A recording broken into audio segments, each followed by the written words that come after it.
Om Namo Bhagavate Vasudevaya.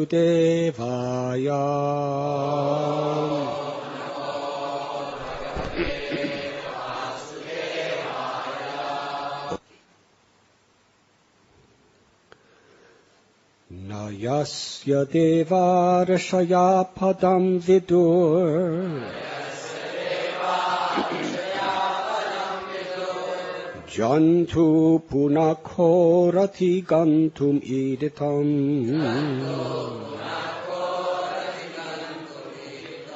Yatha natasya kritibir vichestato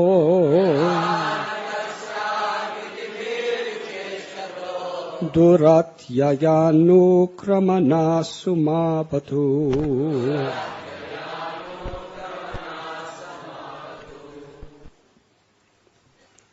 An artist on stage, being covered by attractive dresses and dancing with different movements, is not understood by his audience.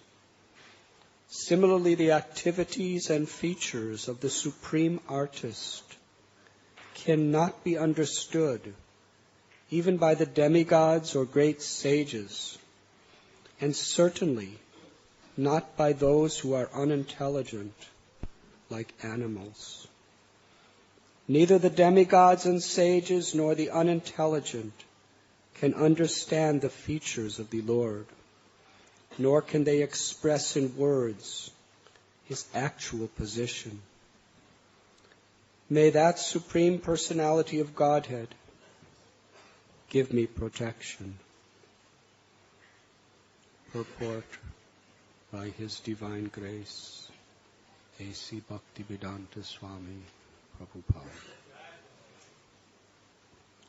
A similar understanding was expressed by Kunti Devi. The Supreme Lord exists everywhere, within and without. He even exists within the heart. Sarvasya chaham hridisannivishto Ishvara sarvabhutanam hridesher junatishtati. Thus it is indicated that one can find the Supreme Lord within one's heart. There are many, many yogis trying to find Him. Jnana vastitata katena manasa pashyanti yam yogina. Nonetheless, even great yogis, demigods, saints, and sages have been unable to understand the bodily features of that great artist, nor could they understand the meaning of his movements. What then is to be said of ordinary speculators, like the so-called philosophers of this material world? For them, He is impossible to understand. Therefore, we must accept the statements given by the Supreme when He kindly incarnates to instruct us. We must simply accept the word of Lord Ramchandra, Lord Krishna, and Lord Sri Chaitanya Mahaprabhu, and follow in their footsteps. Then it may be possible for us to know the purpose of their incarnations. Janma karma cha me divyam evam yo veti tattvata tyaktva deham punar janma naiti mam eti sorjana.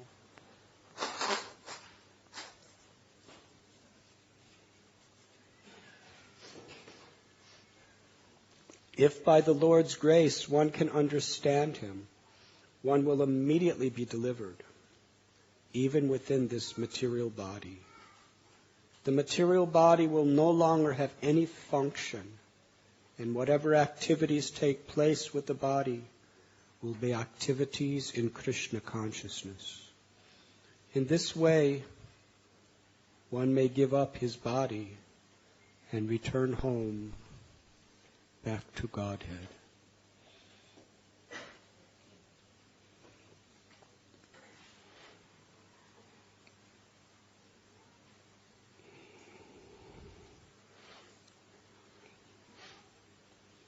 We are reading today from Srimad Bhagavatam, Canto 8, Chapter 3, entitled Gajendra's Prayers of Surrender, Text 6.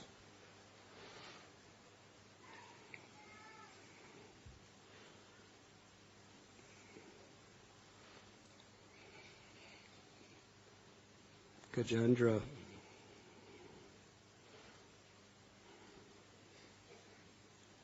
was certainly not living a God-conscious life.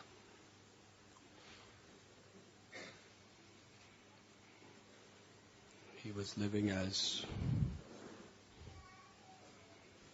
an animal in the form of an elephant in the forest. Beautiful forest. And was totally absorbed in thinking, I am this body, and all of the relatives and all of the things that are in relationship to this body are mine.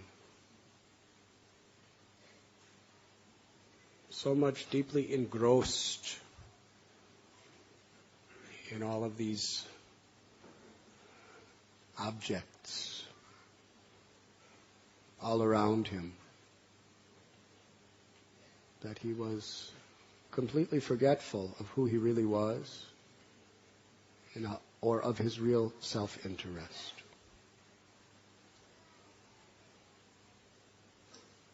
Until the greatest tragedy that had ever come upon him, a situation beyond his control.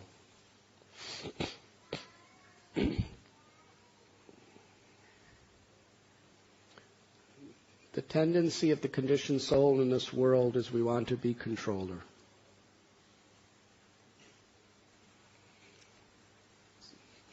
Bhakti Vinod wrote a song, Tumi Sarveshwareshwara Gajendra Kumar.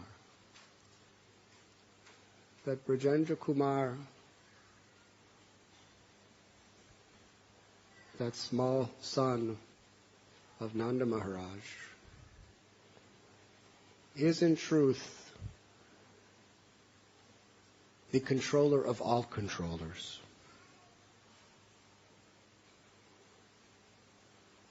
Ishvara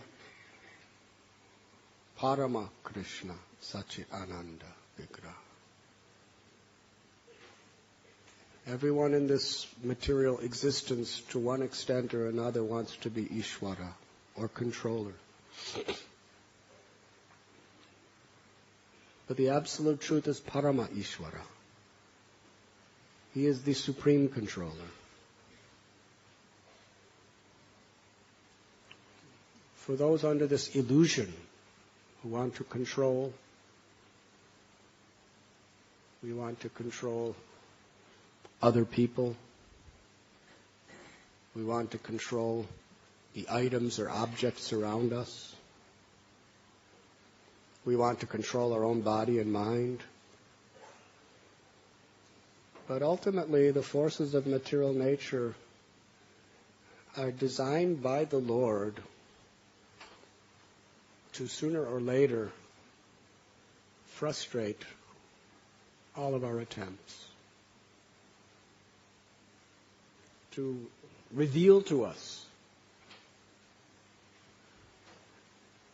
how we are actually always under the control of higher powers. It is an embarrassing situation for a person who has gained great pride and recognition for being a powerful controller to be put in a helpless condition.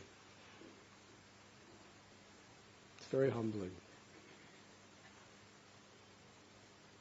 So here is the apparent controller of the entire forest, Gajendra,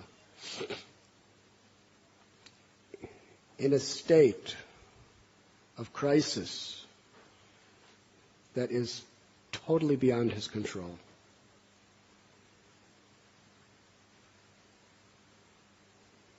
He's in the jaws of a crocodile. And he's fighting with this crocodile for a long time.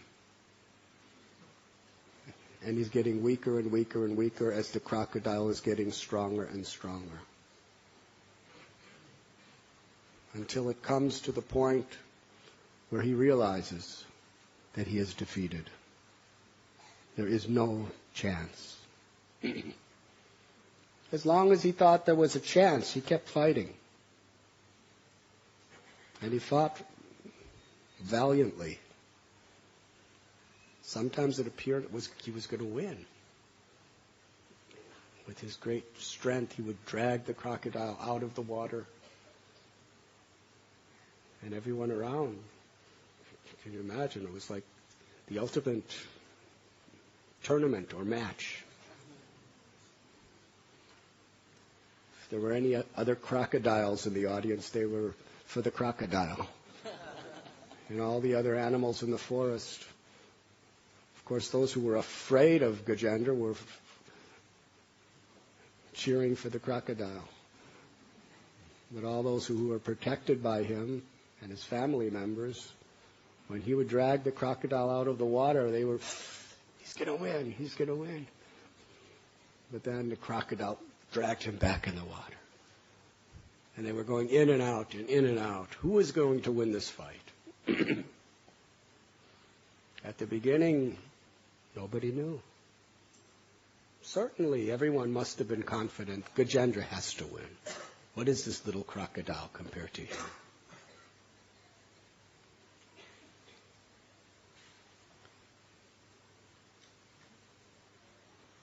And every time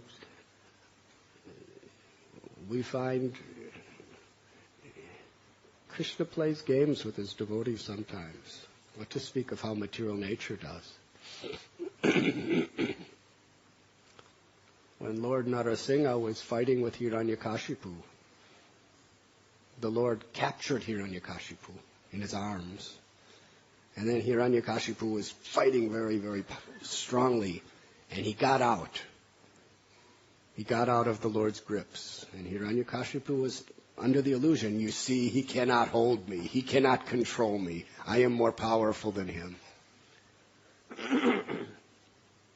It is described that the Lord was playing with Hiranyakashipu like a cat plays with a mouse. Now, actually, the cat could just eat the mouse in a second. But usually cats like to play. So they'll grab the mouse, and then they'll let it go. And the mouse is thinking, I am more powerful than this cat. He cannot hold me. And then the cat grabs him again, and then lets him go, and then grabs him and lets him go. That's the way Lord Narasimha was playing with Hiranyakashipu. But Hiranyakashipu was under the illusion that he was winning. Mayadhyakshena prakriti suyate sacharachara. Krishna says, I am the controller of this entire material energy. Maya is his external Bahiranga Shakti. It's the energy of the Lord. Factually, that is the same exact way Maya plays with everyone in this creation. She plays with us. And she gives us a chance to think that we're winning, that we're going to be successful.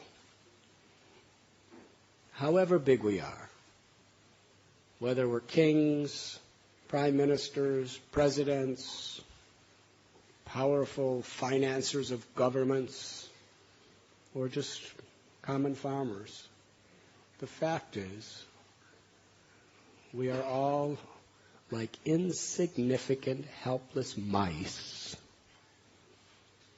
You're just a little tiny mouse, not even a rat, just a little mouse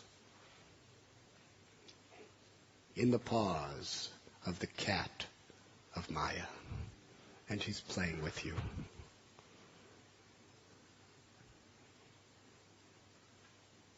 We think we're controlling, but the fact is we are always 100% completely under control. Krishna does give us free will. We have the right to control our own free will. But outside of that, we're simply controlled.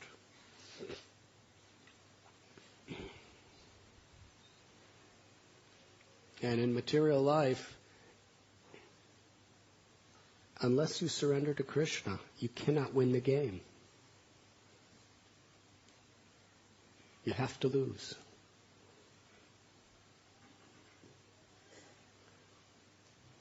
So Gajendra was factually much stronger than any of us. He was much more influential in his environment than any of us.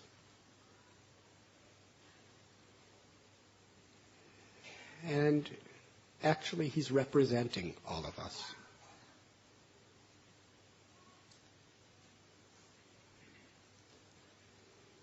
So in the crocodile's mouth, he's fighting passionately. And that's all he's thinking about, is his next move, how to get out. But when he actually understands, he's finished. There's nothing else he could do. He's really helpless, and he is defeated. And even though he has this huge, gigantic body, at the prime of his youth, it's about to be killed. And all the things that he is controlling over is about to be ripped away from him. And all the relatives and loved ones and other people, animal people, that are connected to him, they are all forever going to be ripped from his life. Very sobering reality. In that state, the Paramatma within his heart, Sarvasya chaham hridishtanivishto matasmitir jnanam apohanam cha. Krishna tells in Gita, I am in the heart of every living being, and from me comes remembrance, knowledge, and forgetfulness. We're only forgetful of Krishna because Krishna sanctions it. It is our will, so Krishna reciprocates. But we cannot remember Krishna without the grace of Krishna either. Somehow, because Gajendra was actually a very serious devotee in his past life,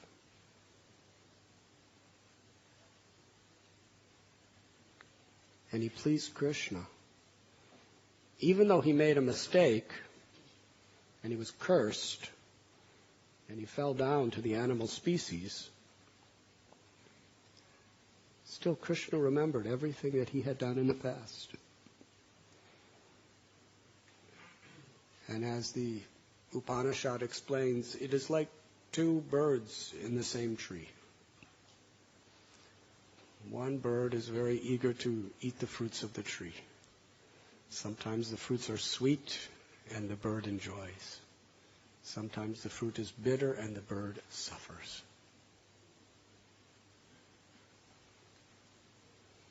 And that bird just continues to go from one branch to another branch to another branch to another, trying to find sweet fruits.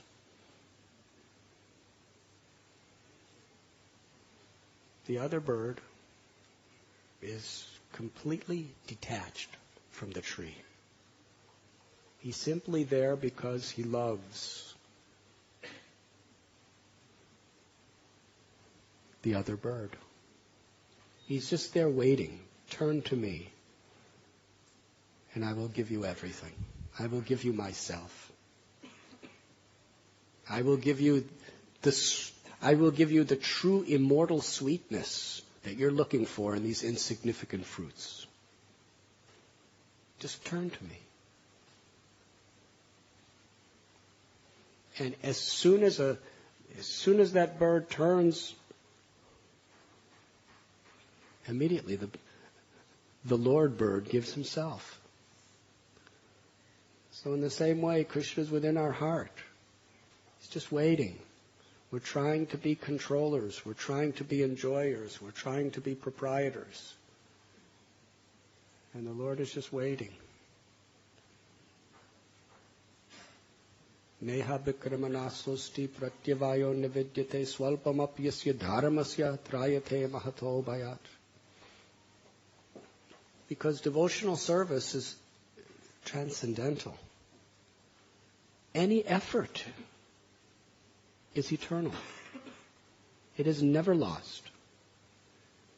And it will be there to save us from the greatest fear whenever we really need it. So here is an example. When Gajendra was in the greatest crisis, the greatest fear, because of his past devotional service, he was able to turn to God.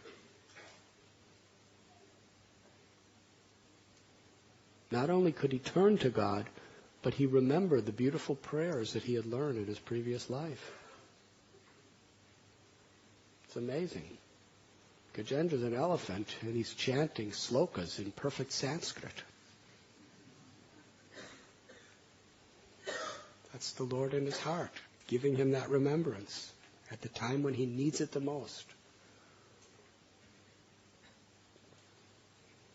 And here, Gajendra, because the Lord is revealing himself within Gajendra's heart, Gajendra is revealing such deep mysteries.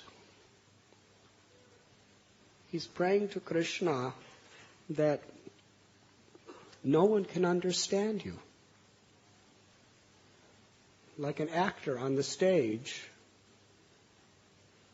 who's dancing and dressing in various ornaments.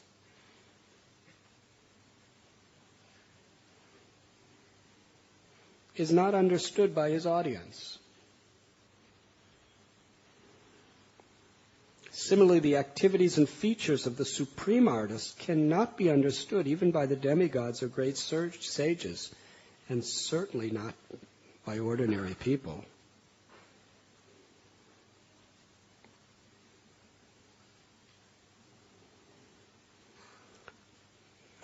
Because we want to be the controller, intellectually, our human tendency is we want to control God in the name of religion. This is the problem. Why is there so much conflict? Why is there all this terrorism and hatred and bigotry and fundamentalism that leads to divisions? This is the core reason. Because we still have this ego that we want to be the controller, and now we want to control God. God is what I want him to be. God is what my interpretation is. And if your interpretation is different than me, you are dangerously wrong. And either you should be avoided or you should be destroyed. It's the false ego. It's the very thing that God comes to this world to reveal, to relieve us of. This desire to control. And we're intellectually using it on him.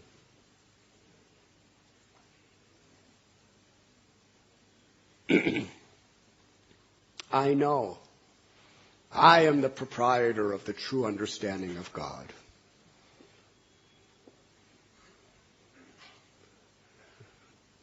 Bhoktaram jagatapasam sarvalokamaheshwaram suridam sarvabhutanam gyatvam shantimrichati. Krishna says if you want to be peaceful, you have to understand Krishna is the proprietor of everything. You're not the proprietor of anything.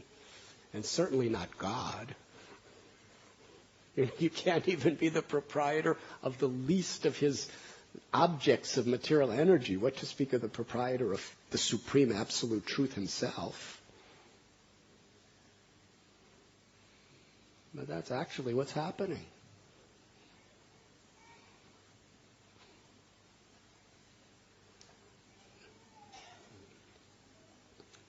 So Gajendra, because he's honestly and sincerely surrendering, these revelations are manifesting by Krishna's grace within his heart. That there's only one way to understand God. And there will never be any other way. And that is when God reveals himself to us. There is no other way. The infinitesimal has no power on its own to understand the infinite. But the infinitesimal has the power given by the infinite to understand according to what the infinite wants to reveal.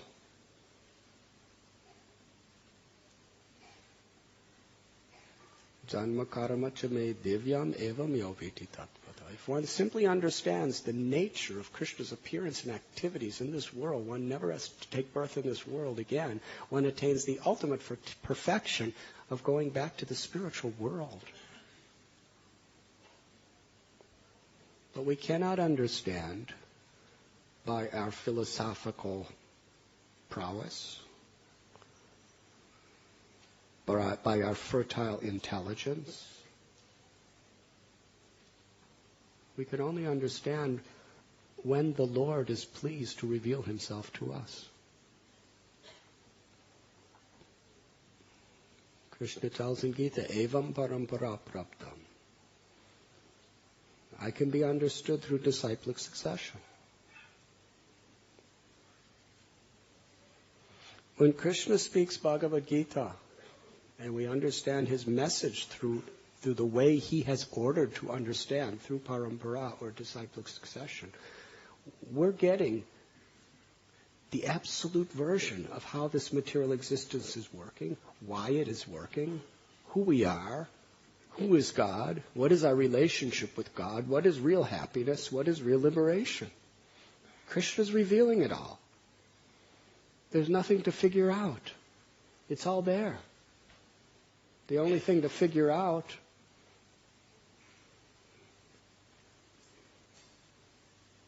is when we're going to do what he says. Tadvidi pranipatena pariprashnena sevi. I have revealed everything. It's all coming down in disciplic succession. If you want to know the truth of me, you approach a guru who knows me. This is Krishna's plan. And we may have our own plans, but they will not work. It's 100% guaranteed. It cannot work. We can start our own religions. We can start our own paths. We can attract millions of followers, but we cannot know God until God is pleased to reveal himself to us, and God gives the method. Sarvadharman parityajya mam ekam sharanam vraja. We have to humble ourselves and surrender.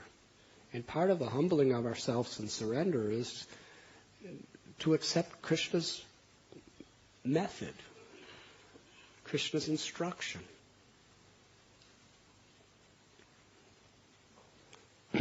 So here, Gajendra is revealing this beautiful truth. How no one can understand the Absolute except the Absolute.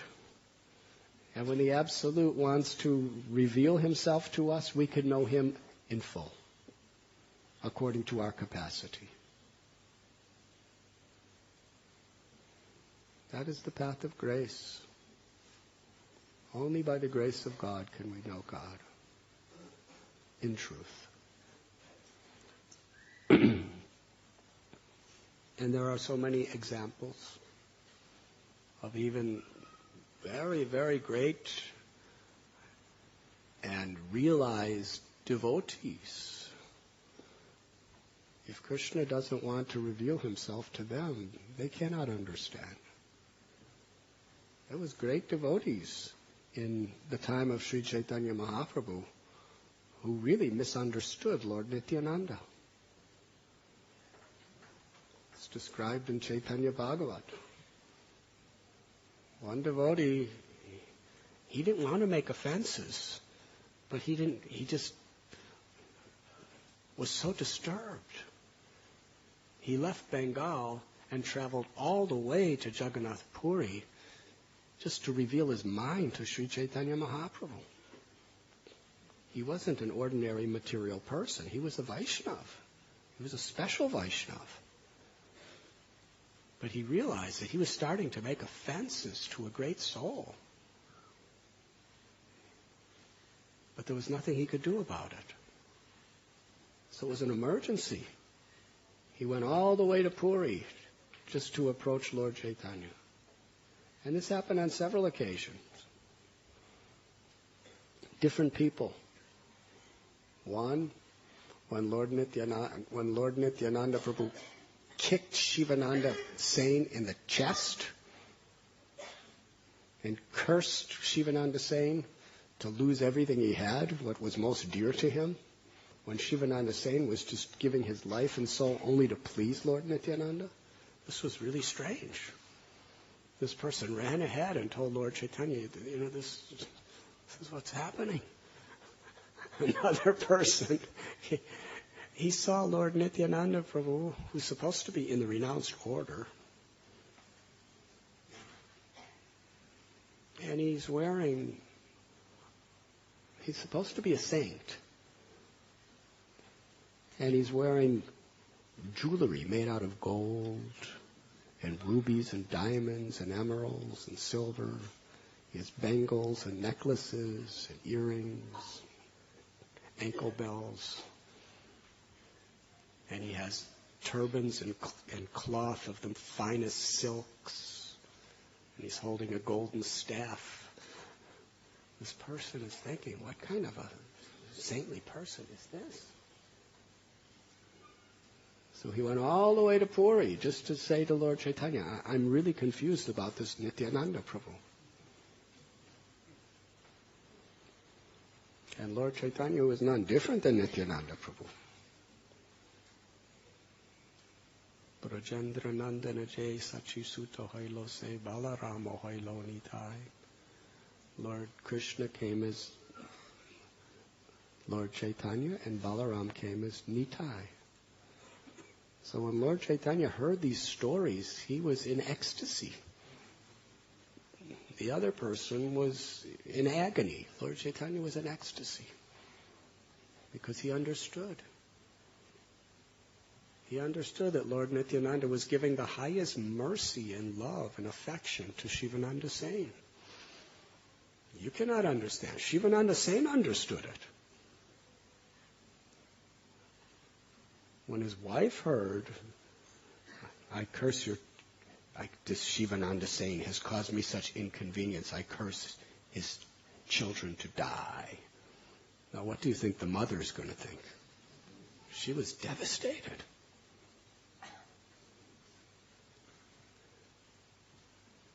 And then Shivananda Sain gets kicked by Nityananda in the chest after working so hard, giving his life, his entire income, his everything just to please Lord Nityananda. This is the result. He gets chastised, cursed that his children die, and he gets kicked in the chest. And Shivananda Sain was the happiest man in the world. There could be no one happier than him. It's the same feat that even Brahma and Shiva meditate on for millions and years and never achieve, have today blessed my chest.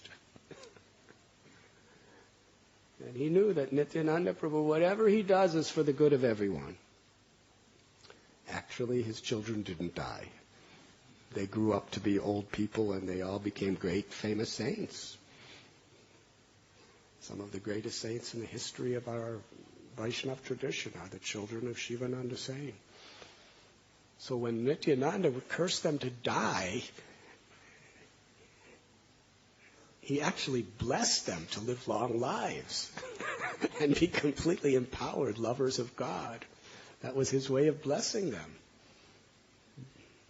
Now, who can understand? Shivananda Sain could understand because he was surrendered.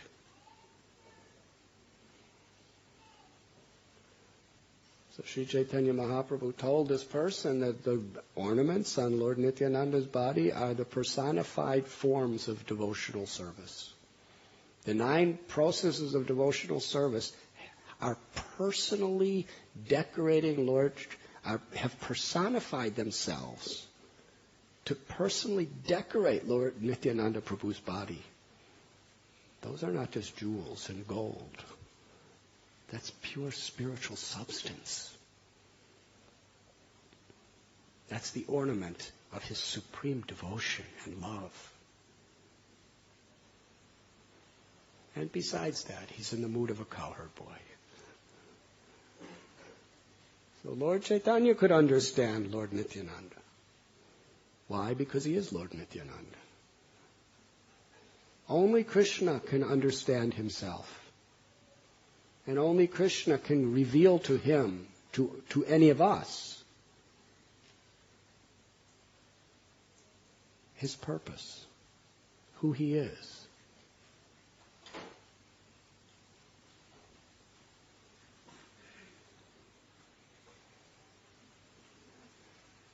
And Gita tells, Yega tamam prapadyante tam stataiva bhajamyaham. According to the surrender that we offer to the Lord reveals himself. According to how we surrender to the Lord within our heart, according to how we surrender to the service of Vaishnavas, according to how we surrender to the will of the Guru, according to how we surrender to be the servant of all living beings on behalf of the Lord reveals.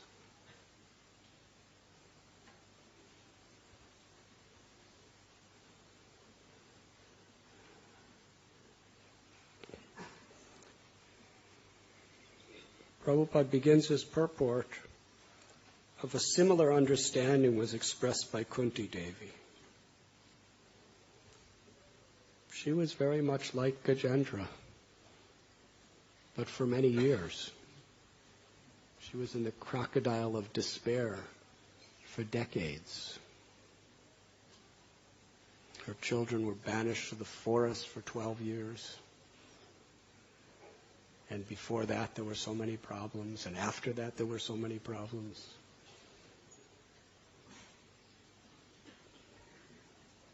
And in the end, she thanked Krishna for all these calamities.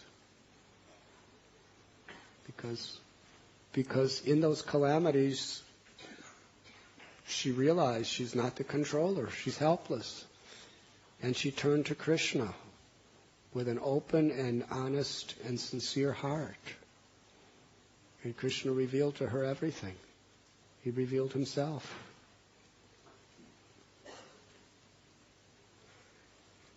And she also understood that nobody can understand you, Krishna.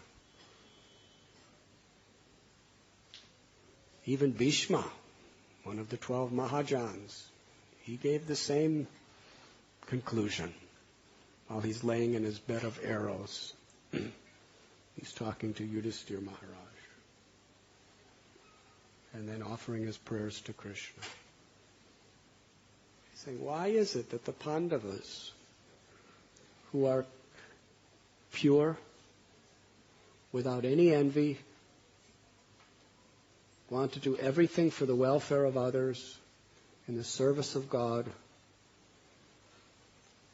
why did the Pandavas have to go through a whole history of persecution, misunderstanding, and distress?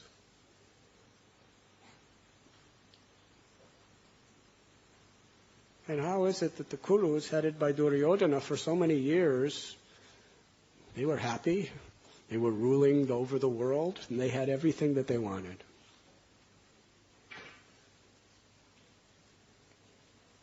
Why does Krishna allow this to happen to his devotees? Now, Bhishma, who was one of the most intelligent people in the whole creation, was the son of Ganga Devi. He was a very powerful being. He was trained in the scriptures by the demigods. He was trained in etiquette and fighting by the demigods. He was a very, very special person. He was so intelligent that when Yudhisthira Maharaj was lamenting over all the people killed in the battle of Kurukshetra, and he was blaming himself for the whole thing, Krishna purposely tried to pacify him but couldn't. This is Krishna. He wanted to glorify his devotee. Krishna loves to glorify his devotee. During the churning of the ocean of milk, when all that poison came out, the Devatas approached Vishnu and he said, "Let's go to Shiva." So they all went to Shiva. Krishna loves to see his devotee glorified. So Krishna brought Yudhisthira Maharaj and the Pandavas all the way to Kurukshetra from Hastinapur just to learn the highest truths from Bhishma.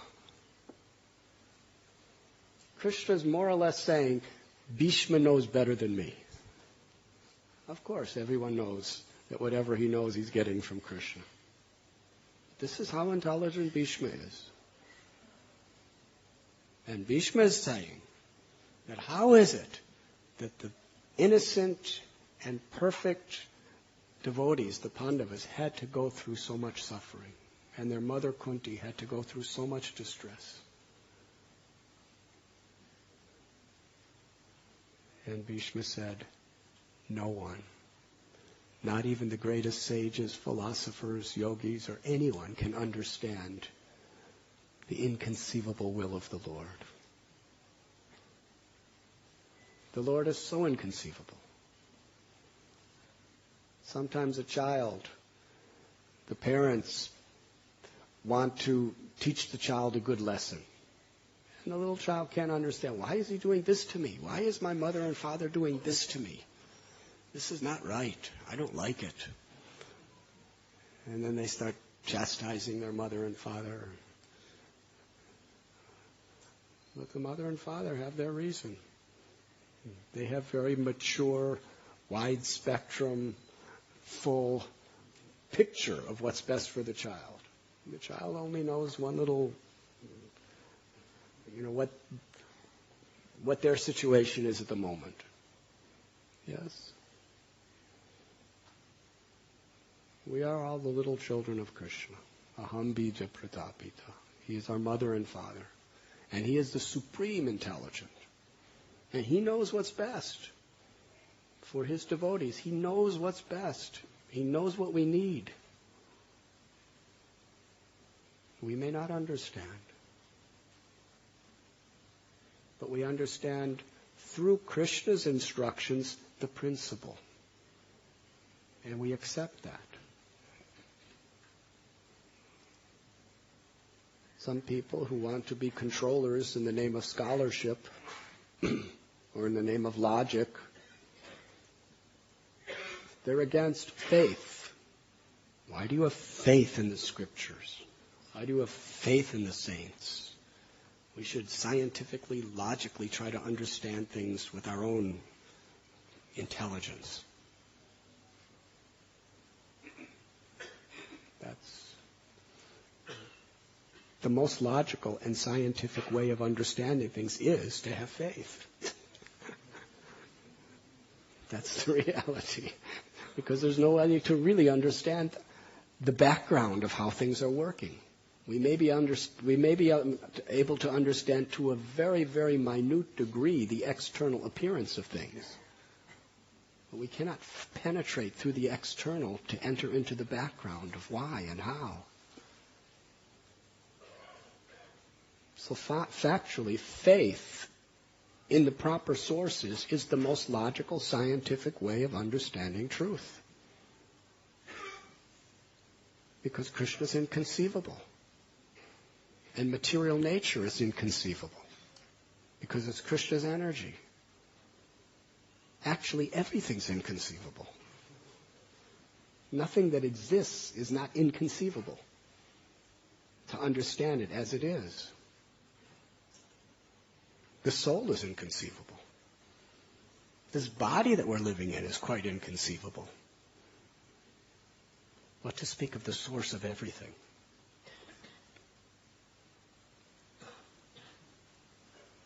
So Krishna, he gives us a method to have faith. Faith in his words. He's revealing himself. Srila Prabhupada explains here that he comes as Lord Ram, he comes as Krishna, he comes as Sri Chaitanya Mahaprabhu. He comes in so many ways, in so many religions throughout the world to reveal the truth. But then again, in order to even understand these truths that are revealed in the scriptures by the saints in various traditions, even to understand them properly, it's only possible through surrender.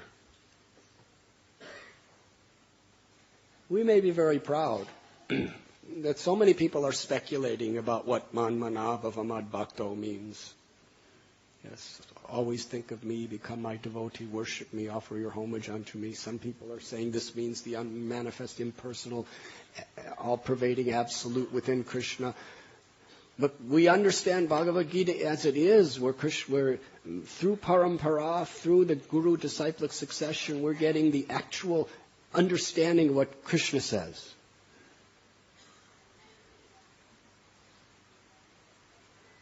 So we may have the conception. Other people may have misconceptions. We may have the right conception. But that doesn't mean you understand it. Other people don't understand because they have the wrong conception. You may have the right conception.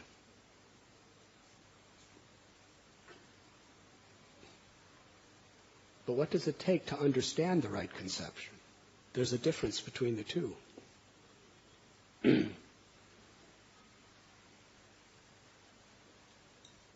There's a difference between having a glass of water and actually being able to drink it and get the nourishment. Yes?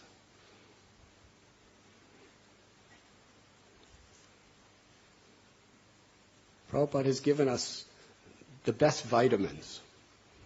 But unless we eat it and digest it, what's the use? So we have the perfect conceptions. But we can only understand them according to our surrender. So just because we have the best, it doesn't mean we're the best.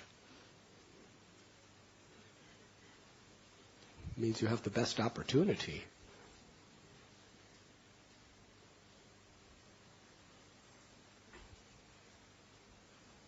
The other day, Narahari Prabhu gave a very nice class, and he read from a particular verse of a purport of Srila Prabhupada, where he was quoting Bhaktisiddhanta Saraswati Thakur, that you can chant the holy names birth after birth after birth after birth, but you'll never understand Krishna until you're Trinadat Bisunichena Taror Ibasehishmana Amani Namana Dena Kirtaniya Sadahari. Until you are humble like the grass, tolerant like a tree, eager to offer all respect to others and not concerned with respect for oneself. When you chant the name in that spirit, you can understand Krishna. Until you adopt that spirit, birth after birth after birth after birth, you can chant 3 lakhs of rounds every day, and you won't understand. You won't even understand the holy name.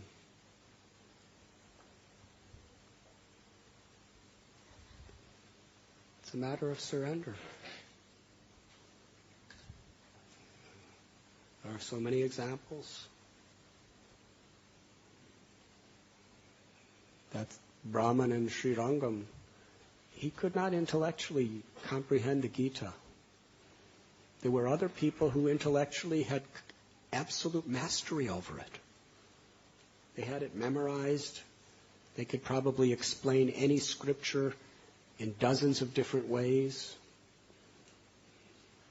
It could mesmerize crowds of people. But this Brahmin couldn't even pronounce it properly. And he didn't even know what it meant intellectually. But he had complete understanding of Krishna because he was so sincere and humble in his surrender to his Guru and the Lord. Lord Chaitanya Mahaprabhu said, you are the perfect knower of the Gita.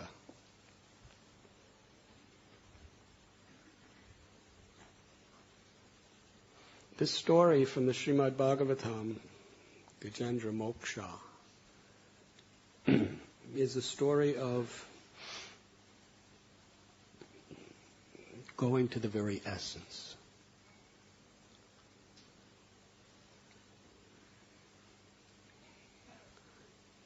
Gajendra really was Trinadapi Sunichena. He felt himself more humble than a blade of grass.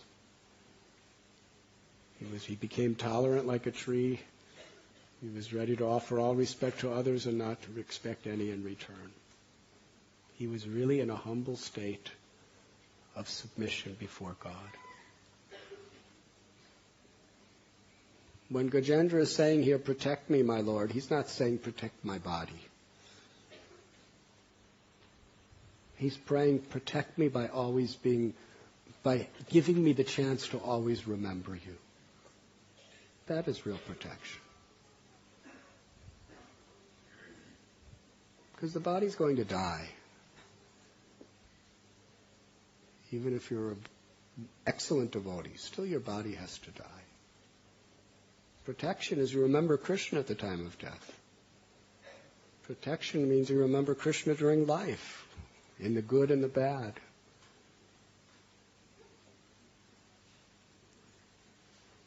So this is what Gajendra, he's just giving himself to Krishna. I'm yours. Just accept me.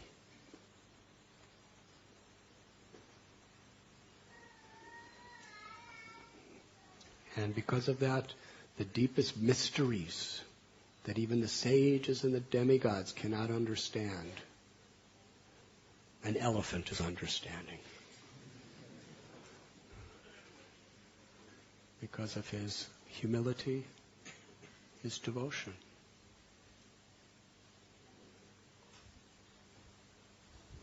This is how Sri Chaitanya Mahaprabhu and Srila Prabhupada and the Acharyas have taught us to approach the Lord as we chant His holy names. Hare Krishna, Hare Krishna, Krishna Krishna.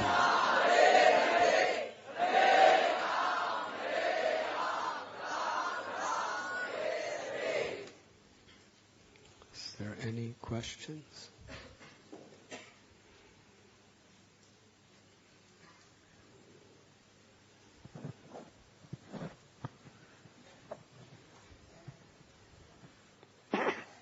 Maharaj, this doubt is always haunting me from last so many days.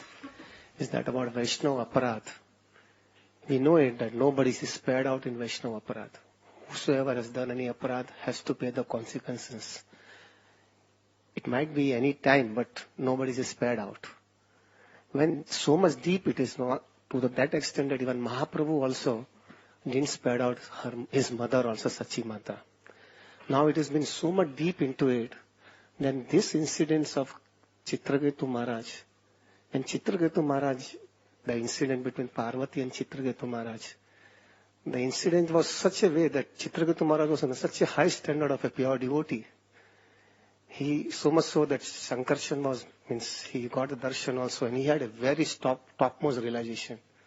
In that circumstances, when Parvati is doing some aparad on Chitraketu Maharaj, and so much so that the curse was also valid, he had to become Vritrasur. Now, such a heavy curse without any fault as such, as we hear it, yet we don't see any reaction getting on Parvati as such.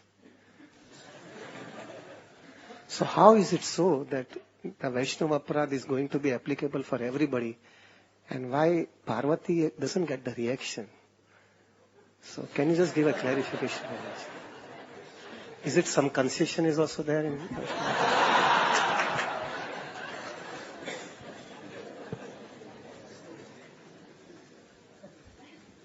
I am feeling to be in the jaws of the crocodile of your question.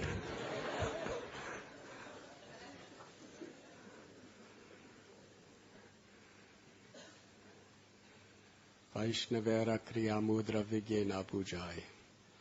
Just as Krishna cannot be understood by our logic or intelligence, similarly great Vaishnavas cannot be understood by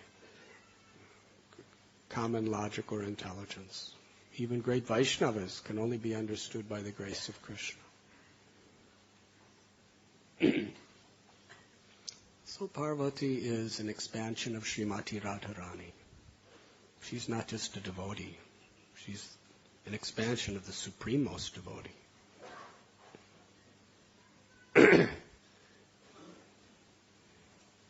And she was setting the stage for one of the most beautiful pastimes of the Srimad Bhagavatam. Hare Krishna. Krishna was working. It was the divine potency manifesting through her to actually glorify Chitraketu. If it wasn't for that, we wouldn't even care about Maharaj Chitraketu. Yes? The story of Vritrasura is one of the most popular and glorified of all subject matters in the Puranas. Yes?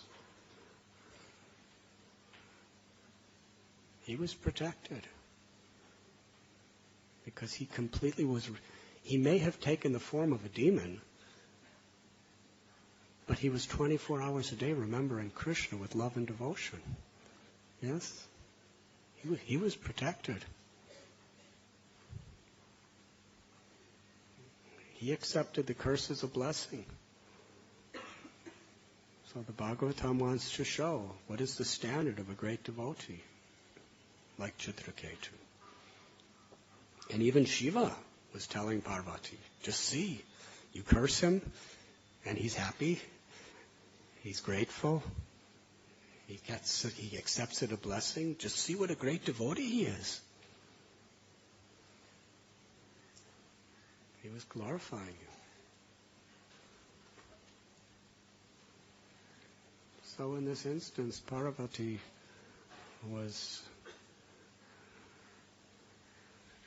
she was showing divine mercy.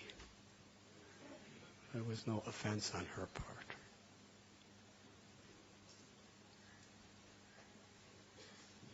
She's the Shakti of the Absolute Truth.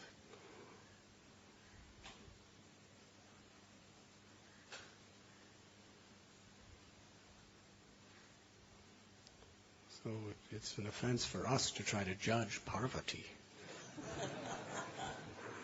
It's not an offense for Parvati to show mercy in her mysterious ways. Does that answer your question?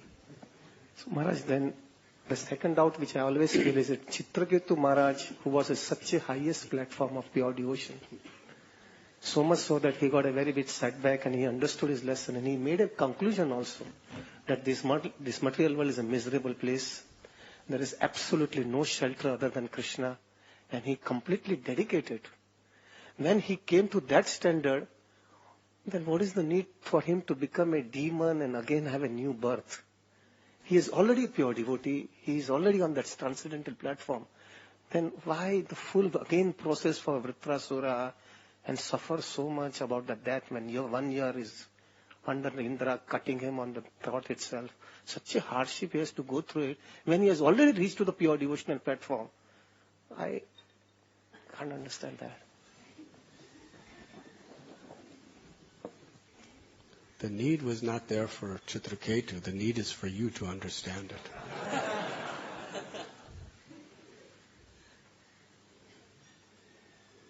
The deepest wisdom is revealed in this beautiful story on so many levels. So great person. Why were the Pandavas exiled? Why did Ravana steal Sita?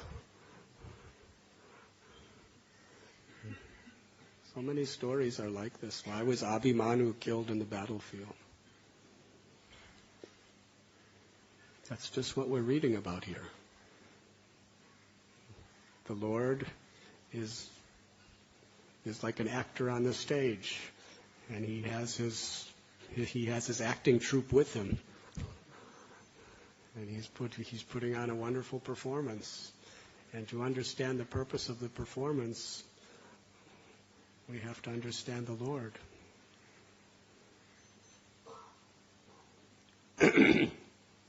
So, why Chitraketu was put through this? Because he was so surrendered. My Lord, he gave his life. I want to serve you. So what better way could he serve the Lord by being by being the main character in one of the best stories of the Srimad Bhagavatam? That's a good service, isn't it?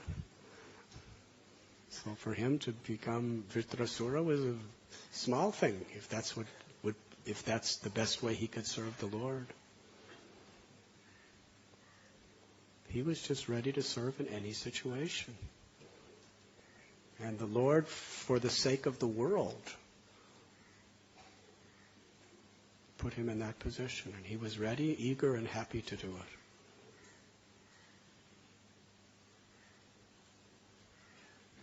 Now you may say, oh, it was so horrible that Indra with his thunderbolt cut his head off. And it took so long. It must have been, can you imagine? There was no anesthesia. It was a very long surgery. What?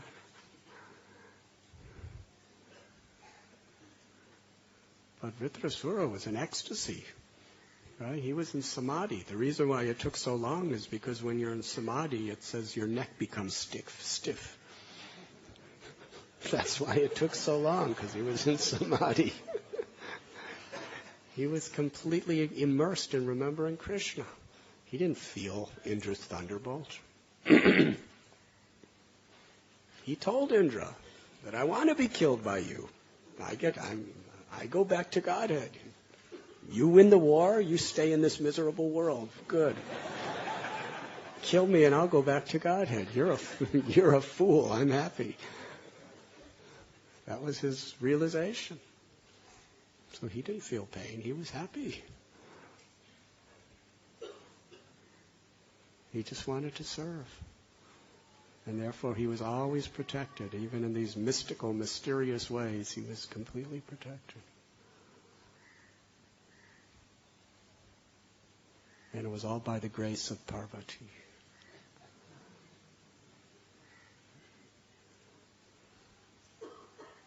Yes. Maharaj, we have been talking about Maya yesterday and today, how we are in the crocodile mouth. My doubt was, Maharaj, that, as far as the people who are in the outside world, we consider them to be in Maya when they have external manifestations that, they are into gross sense gratification. But we also, practicing Krishna consciousness for some years, it could be that we are also very deep into Maya, but yet thinking that, we are following the process of Krishna consciousness, so we are quite okay. So Maharaj, what are the symptoms, or how to understand that as a devotee who's practicing Krishna consciousness, that we could also be deeply in Maya, and we need help. So what could be the symptoms? The greatest Paramhamsas in their prayers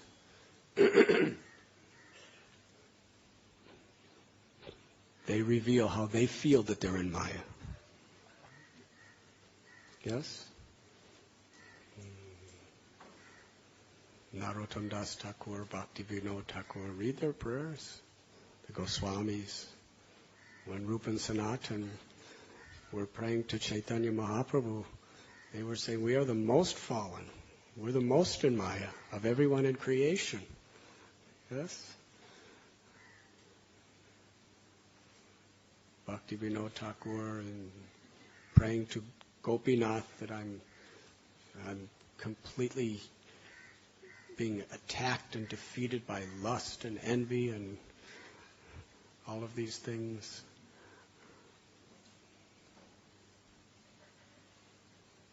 Narottam Das Thakur is praying that my heart is a blazing fire of material desires. Please put it out. They're all humbling themselves, praying to God for protection. And they're the greatest people. A neophyte devotee thinks I'm above Maya. He's not really very concerned or worried about it. Just thinks, I have Krishna, so I'm fine. But do you really have Krishna? We may have the opportunity for Krishna. We have the path by which we can become perfect. But we have to take shelter. So it's good to think that we're in Maya. But it's not good to be in Maya. But we should take shelter. If we think we're in Maya and we take shelter, then we'll be out of Maya.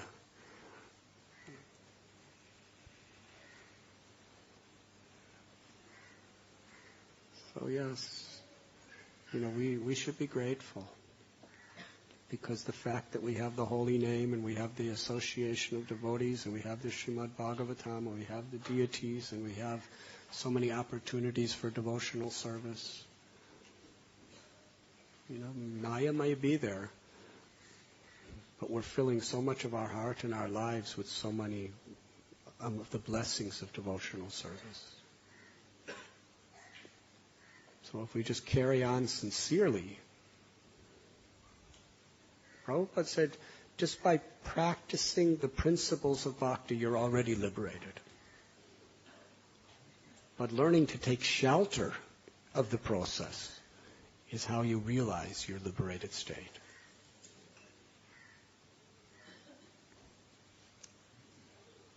So we have everything. We should be grateful, but we have to take shelter. And unless we feel that we're in the crocodile, we usually don't take shelter. Now, some people may think that if you feel you're in the crocodile, you might be in a miserable state.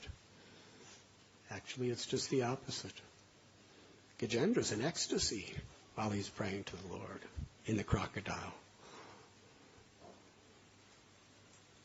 So when we turn to Krishna and take shelter of Krishna, we find the greatest happiness.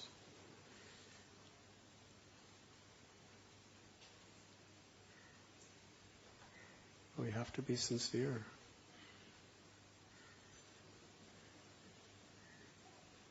And if we're sincere, even if we have shortcomings, Krishna will not take those very serious. Krishna sees our intention as the most important thing. Yes?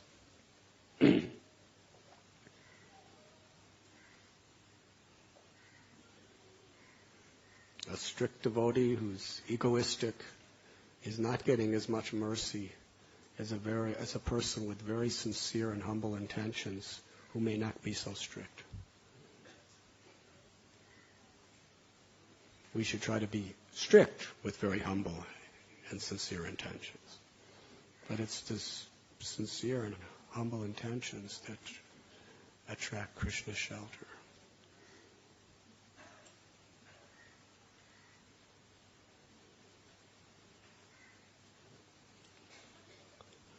We should end here. Thank you very much. Srila Prabhupada ki jai.